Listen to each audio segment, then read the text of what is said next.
Our next talk, Finding Your Genius, is Dr. Phil Price, who's Programme Director for our Strength and Conditioning degree. Phil is somebody who I know and has told me that he always likes to challenge himself. And the summer before last reached the summit of Mount Elbrus in Russia. I'm not quite sure what the height of that was, Phil. 5,600 meters, so we're looking at probably close to 20,000 feet. And reached Everest Base Camp this summer. So he certainly has found his own genius and certainly, I'm sure, dug deep into inner reserves in order to achieve those two accomplishments. Phil, I'll hand over to you.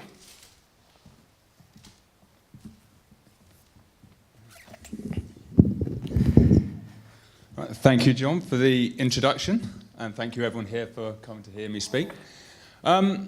When I was asked to actually present here today, I thought, oh, this is a really good opportunity. It's an opportunity to speak to the students, essentially. Because what I found is when students come to higher education, it's such a huge step up from further education, and they're getting bombarded with information, and they've got to memorize this information in such a short space of time.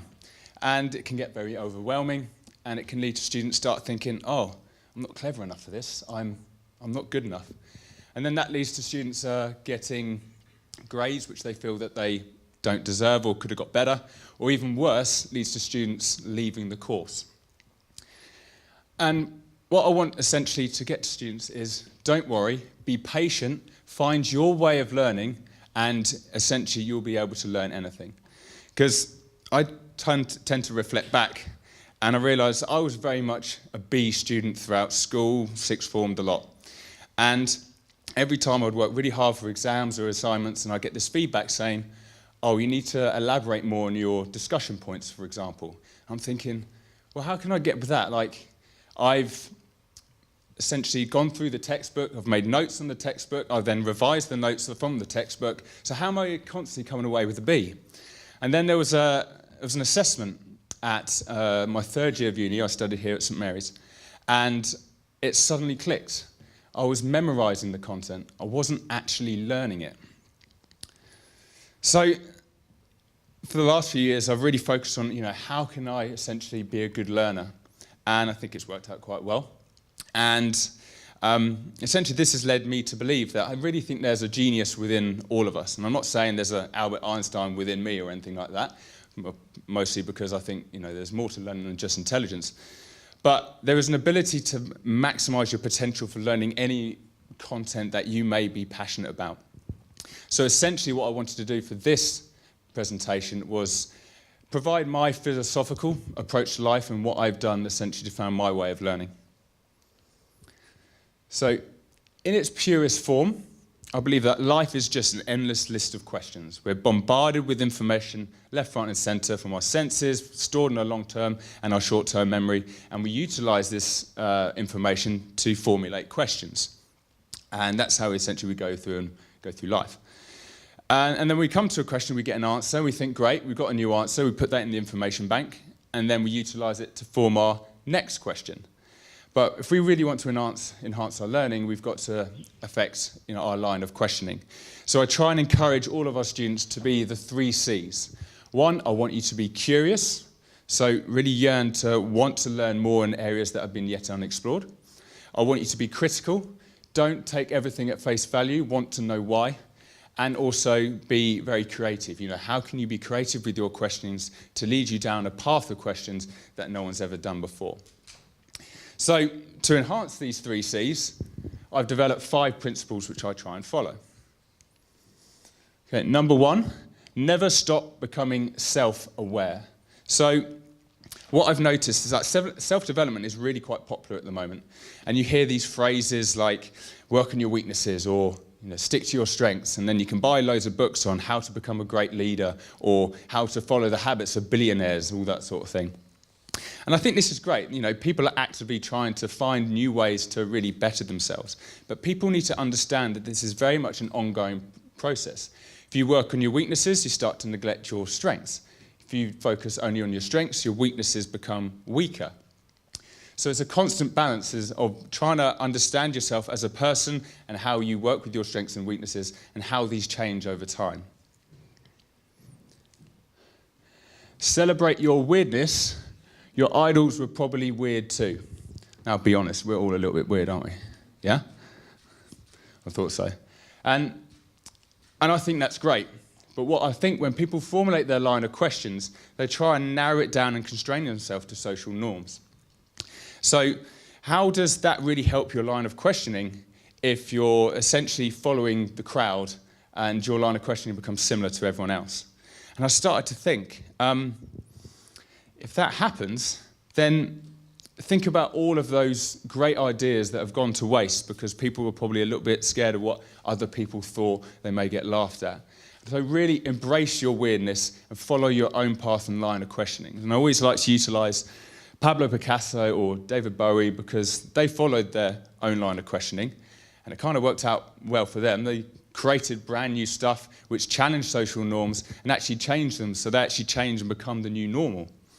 So, and that's why we idolise them. That's why they're our idols, because they were innovators and they changed the way we think. So really embrace your weirdness and follow your own path. Number 3, learn broad. Okay, so there always seems to be this weird battle between the arts and the sciences, you know, which one is better. And I just thought, well, actually, I think they're as good as each other, and we actually need both of them. And that comes from reflecting on, focus on areas that are outside my remit. So obviously I work in strength and conditioning, but learning other topics, such as, in my case, classic literature and Buddhism, just areas I have of interest in, I find that when I come back to strength and conditioning, I look at it in a completely different viewpoint with brand new creativity, and it makes me challenge my viewpoint on it. So all of a sudden, just by learning something completely outside of my area, I have really found transferable skills when it comes to bringing it back to strength and conditioning. I just want to allude back to that little story I said at the beginning of my 3rd year where I had a bit of a light bulb moment and I thought, oh, I'm actually memorising content, I'm not actually learning it. But for some reason at the time, I really associated it with reading. So I started reading more, but I started to branch out a little bit. So on top of reading academic papers, I started reading blog posts, I started reading classic literature, I started reading non-fiction, science fiction. And all of a sudden, I realised I was exposing myself to different forms of the written word and different forms of communication. So that was allowing me to try and interpret the information or interpret a message hidden within a story. And I found that incredibly beneficial because if I hadn't done that, I hadn't learned the tools to then all of a sudden express all this knowledge I was acquiring. So all of a sudden, that feedback of you're not giving enough in your discussion points, I now had the tools to do it. And then in recent years, I realised, oh, loads of people are reading. It's really quite popular, isn't it? And then I look a little bit deeper, and everyone's starting to read in their narrow forms. For example, self-help books seem to be incredibly popular at the moment, and there's nothing wrong with that. I mean, I certainly read a few self-help books. But if you just narrow yourself to one sort of genre, all of a sudden you're not exposing yourself to different forms of communication. You're limiting your ability to extract information and then express it. So, in other words, read to learn, not to be told what to do, and don't stop reading. And then finally, I find the best memories always occur from events where you had to make a selection of choices. So good choices could be from going outside your comfort zone and presenting at a conference, and then bad choices could be not actually preparing for that conference and making a complete mess of your presentation. However, I find either way, these are memorable stories because you learn from them. And when we start developing our line of questioning, the ones we learn end up being the ones that we memorize the most. And that's because they make a story. So next time that you're faced with a particular question, ask yourself, will it make a good story? So that essentially is an overview of the journey I took to try and find ways of learning and continue to improve myself. So I just want to say to all students, be patient, don't worry, be critical, be curious, and be creative, and you'll find your way of learning and you'll unlock that genius within. Thank you very much.